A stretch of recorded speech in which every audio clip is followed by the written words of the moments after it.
दोस्तों अब हम जा रहे हैं मेढ़ी कथा सुनने। आज भागवत कथा चल रही है मेढ़ी में। तो ये पहुंच गए हैं झामुल नदी के ऊपर। देख पा रहे होंगे झामुल नदी हमारे यहाँ मनेरी की। और हम जा रहे हैं अब मेढ़ी, क्योंकि मेढ़ी यहाँ से पास में है। तो चलिए दिखाएंगे कथा और आप सबको भी सुनाएंगे कथा। ये साह परिवार जा रहे हैं हम, और ये है एंजल और जा रहे हैं स्कूटी में। पीछे से आ रहा है ट्रक। हाँ, ये देख पा रहे हैं ट्रक।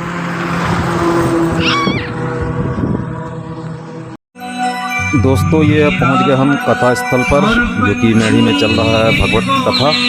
तो चलिए सभी मिलकर के कथा का रसपान करते हैं। भगवान को वायु के वेग से उठाया और उठा करके बड़ी तीव्र वेग गति से आकाश मार्ग की ओर भगवान को ले जाने लगा। भगवान का वजन इतना ज्यादा बढ़ गया था कि तृणावर्त बार बार पीछे मुड़ के देखता है, मैंने कोई बालक उठाया है कि कोई बड़ी काली चट्टान उठाई। ऐसा लग रहा है जैसे मैंने कोई काला पत्थर उठा लिया वजनदार। तो भगवान कहते हैं, अरे मूढ़, लोग पत्थर में, मेरे भक्त पत्थर में मुझे देखते हैं और तू मुझ में पत्थर देखता है। आज तेरी खपड़ियां भी पत्थर से ही पटकूंगा, पत्थर में ही तेरी खपड़ियां पटकूंगा। सुमहातपाः ब्रजम जगामनंदस्य वसुदेव प्रचोदितः। यदुकुल के आचार्य थे गर्गाचार्य। ये यादवों के आचार्य थे। जो लोग थे वो यादव कहलाते थे, और जो गैया चराने वाले होते थे वो ग्वाल कहलाते। तो नंद बाबा ग्वाल बाबा थे और वसुदेव जी यादव थे, क्षत्रिय थे। तो यदुवंश के आचार्य थे गर्गाचार्य, और ग्वालों के आचार्य थे सांडिल्य मुनि। तो गर्गाचार्य जो है उनको भगवान का नामकरण संस्कार करने मुझे मिले। गर्ग जी कहते हैं, अगर ऐसी बात है तब तो ठीक है। एकांत में नामकरण संस्कार भगवान का करने के लिए गर्ग जी आए, और यशोदा मैया और रोहिणी दोनों अपने लाला को लेकर के गोद में और बैठ गई। गर्ग जी ने भगवान का नामकरण संस्कार करना जब प्रारंभ किया तो सबसे पहले रोहिणी के पुत्र का नामकरण संस्कार किया। अयम ही रोहिणी पुत्रो रमयन् सुहृदो गुणी आख्यास्ते राम इति बलाधिक्यात् बलम विदुः। गर्गाचार्य जी कहते हैं, नंद बाबा, ये जो रोहिणी का लाला है ये अपने मित्रों को अपनी लीला से आनंदित करेगा, मित्रों में रमण करने वाला होगा, इसलिए हम इसका नाम राम रखाते हैं। और ये जो बड़ा होगा तो बड़ा बलशाली निकलेगा, इसलिए इसका एक नाम होगा बलराम। तो बलराम जी बड़े बलशाली थे। बलराम जी के बल का कोई ठिकाना नहीं था। बलराम जी कौन है? शेष नारायण। और शेष नारायण के 1000 फण हैं। उन 1000 फणों में से एक फण में ये ब्रह्मांड ये भूमि में ब्रह्मांड जो है कैसे रखा है, जैसे किसी के सर में धूल का कण गिर जाए, एक छोटी सी धूल का कण, तो उस तरह से ये सारा ब्रह्मांड शेष नारायण के सर में रखा हुआ है, 1000 में से एक फण में। तो विचार करो को कितना बलशाली होगा। बलराम जी बहुत बलशाली थे। यदूनाम पृथक भावात् संकर्षण मुसंत्युत। ये यदु वंश में इसका अवतार हुआ और ग्वाल वंश में इसका पालन हुआ होगा। एक गर्भ से दूसरे गर्भ में स्थापित किया गया। गर्भ संकर्षणात् त्वं वै प्राहुर संकर्षणः। एक गर्भ से दूसरे गर्भ में स्थापित किया, इसलिए इसका नाम जो है संकर्षण भी होगा। संकर्षण मुसंथिता। इसके बाद भगवान के नामकरण की बारी आई। तो जैसे ही भगवान के चेहरे को गर्ग जी ने देखा, गर्ग जी देखते ही गर्ग जी के नेत्र खुले के खुले रह गए, मुख फटा रह गया। गर्ग जी जो है स्तब्ध हो गए, गर्ग जी की समाधि लगी भगवान के रूप लावण्य को देख करके। अब गर्ग जी ना हिले, ना डोले, ना बोले। यशोदा मैया रोहिणी जो है बड़ी आश्चर्य में गर्ग जी को देखे, जा बाबा को क्या हो गया। जब बाबा जो है नामकरण संस्कार करने आया है, पर ये तो ना कुछ बोल रहा, ना हिल रहा, ना डुल रहा। आवाज लगाई बाबा, अब बाबा हो तो बोले, बाबा की तो समाधि लग गई। जोर से आवाज लगाई बाबा, तब गर्ग जी की समाधि खुली। हाँ यशोदा। मैया कहती है तो का नाम सोचो हमारे लाला को। गर्ग जी कहते हैं का बताएं, हम तो देव या लाला को नाम देवे आए थे, जा लाला की सूरत देख करके हम अपना ही नाम भूल गए। ये लाला जो है बड़ा दिव्य है। नंद बाबा शुक्लो रक्तस्तथापीत इदानीं कृष्णकांगतः, ये हर युग में इसका अवतार होता है। सतयुग में श्वेत वर्ण से, त्रेता में लाल वर्ण से, द्वापर में काले वर्ण से ये आता है। तो द्वापर में ये कृष्ण वर्ण से आया है, इसलिए इसका नाम हम कृष्ण रखाते हैं। और नंद बाबा से गर्ग जी कुछ रहस्य की बातें भी गर्ग जी ने बताई। प्रागयं वसुदेवस्य क्वचित् जातस्वमात्मजा, वासुदेव इति श्रीमान अभिज्ञा संप्रजक्षते। ये पहले वसुदेव के यहाँ आया है, पर गर्ग जी का कहना था पहले वहीं आया, फिर तुम्हारे यहाँ आया। तो जो लोग इस रहस्य को जानेंगे, वसुदेवापत्यम पमान वासुदेव, वसुदेव का अपत्य है, इसलिए इसको वासुदेव नाम से भी लोग पुकारेंगे। और बताएं, तस्मात् नंदात मजोयम ते नारायण समो गुण ही। नंद बाबा तुम्हारे लाला के अंदर हमें नारायण के समान गुण दिखाई देते हैं। अब नंद बाबा विचार करते हैं हमारे लाला के विषय में गर्ग जी कुछ ज्यादा ही लंबी चौड़ी फेंक रहे हैं। कहाँ नारायण, कहाँ मारो लाला। गर्ग जी ने एक और बात बताई, बहूनि सन्ति नामानि रूपाणि च सुतस्य ते, गुण कर्मानुरूपाणि तान्यहं वेदनो जना। बहूनि सन्ति नामानि, तुम्हारे लाला के बहुत से नाम होंगे। तान्यहं वेदनो जना, मैं जानता हूं पर सब लोग नहीं जानते हैं, क्योंकि ये नाम जो है अभी इसके है नहीं, आगे चल के होंगे। तो आगे क्या होने वाला है ये सब लोग नहीं जानते, पर गर्ग जी त्रिकालदर्शी थे। गर्ग जी भूत भविष्य वर्तमान जो है जानते थे। गर्ग जी ने कहा मैं जानता हूँ। गर्ग जी से नंद बाबा कहते हैं तो कुछ नाम हमें भी बताए दो। जो नाम आपने अभी बताया कृष्ण, ये नाम तो हमसे बोलने में भी समस्या होगी, तो कोई और नाम भी बताओ, तो दूसरे नामों से हम अपने लाला को पुकारेंगे। तो गर्ग जी ने कहा अच्छा ये बताओ, जब तुम्हारा लाला बड़ा होगा तो क्या करोगे, पाठशाला में नाम लिखाओगे? नंद बाबा ने कहा काहे को लिखाएंगे भाई, ग्वाले का लड़का है, घर में गईयों की कोई कमी ना है, तो बछड़ा चराएगा जब थोड़ा बड़ा होगा। तो जब ये बछड़ा चराएगा तो इसको वत्सपाल नाम मिलेगा, ये वत्सपाल कहलाएगा। और बड़ा होगा तो क्या करोगे, और बड़ा होगा तो गईयां चराएगा, तो जब ये गईयां चराएगा तो गोपाल कहलाएगा।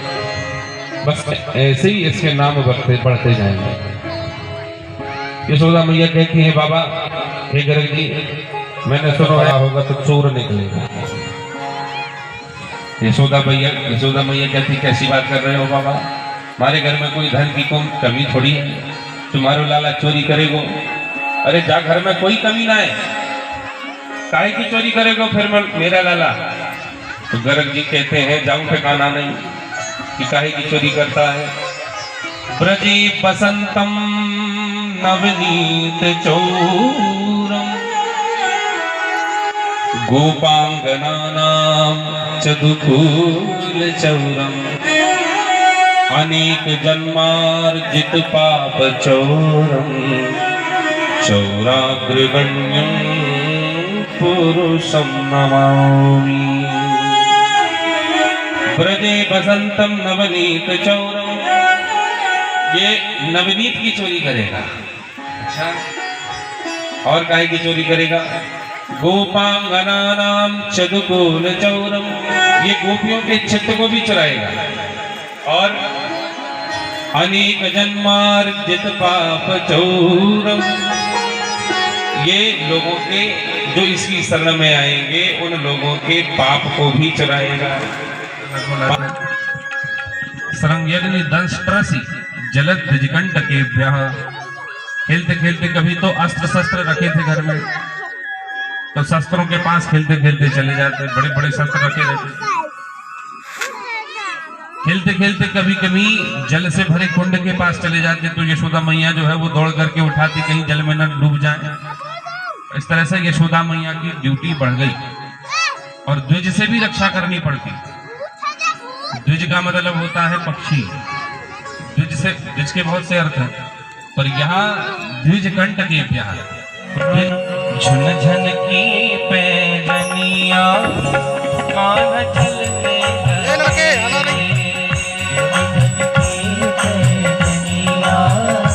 कान्हा चलने लगे।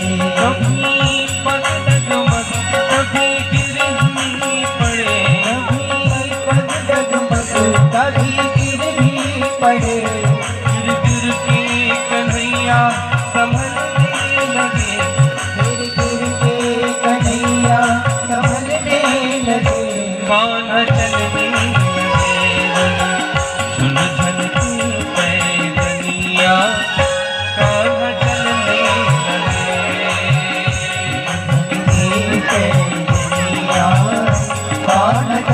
तालियों के साथ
वचरा जकड़ के चले, वचरा जकड़ के चले।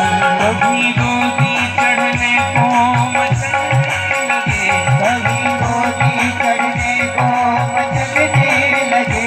कान्हा चलने लगे, झुनझन की पैजनिया कान्हा चलने लगे।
माटी खाने की लीला आई।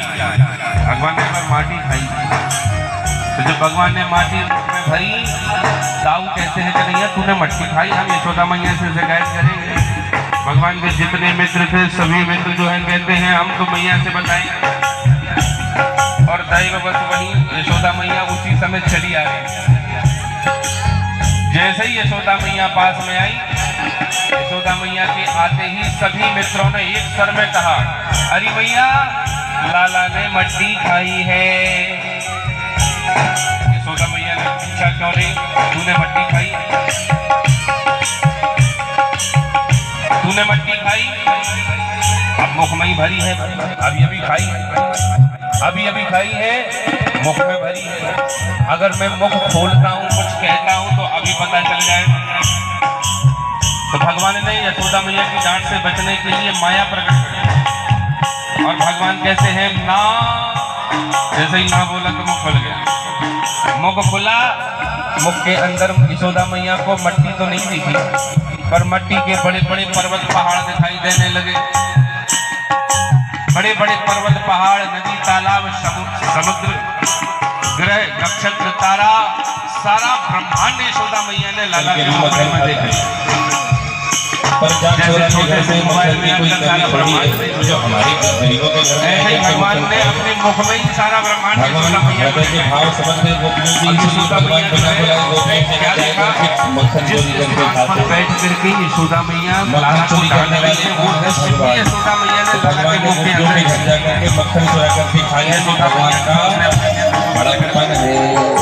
मैया विचार करती है, बुढ़ापे में ना जाने कौन कौन से रोग सताते हैं। जिस व्यक्ति के पास सब कुछ हो, करके आखिर को इलाज करवाने पड़े, वो घर में जाकर के कुछ सामान चोरी भगवान कह जा रहे थे, ये चोरी थोड़ी, ये उसका बड़ापन है।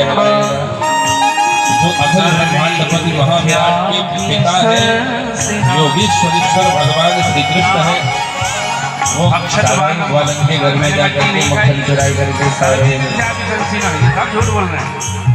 और यदि सत्य गिरस्तरी, तुझे अगर मेरी बात पर विश्वास नहीं है तो समक्ष पश्चिमी मुखम, मेरे मुख के अंदर खुद देख ले। अब यशोदा मैया पहली बार देखने गई, परेशान हो गई थी। यशोदा मैया कहती है, लाला मैंने मान लिया कि तूने मट्टी नहीं खाई।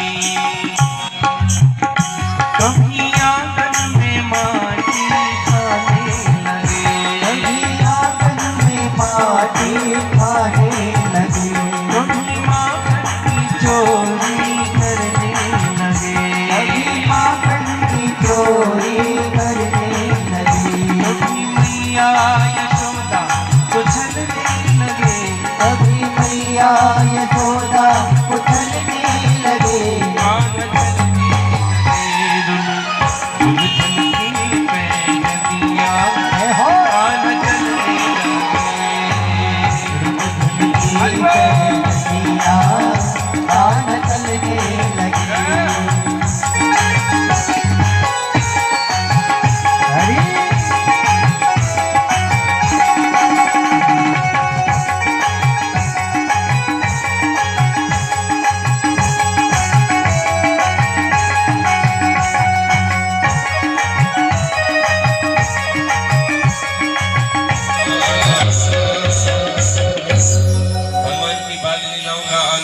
समस्त गोकुलवासी, नंद भैया, नंद, यशोदा मैया, रोहिणी, सभी लोग उठा रहे हैं।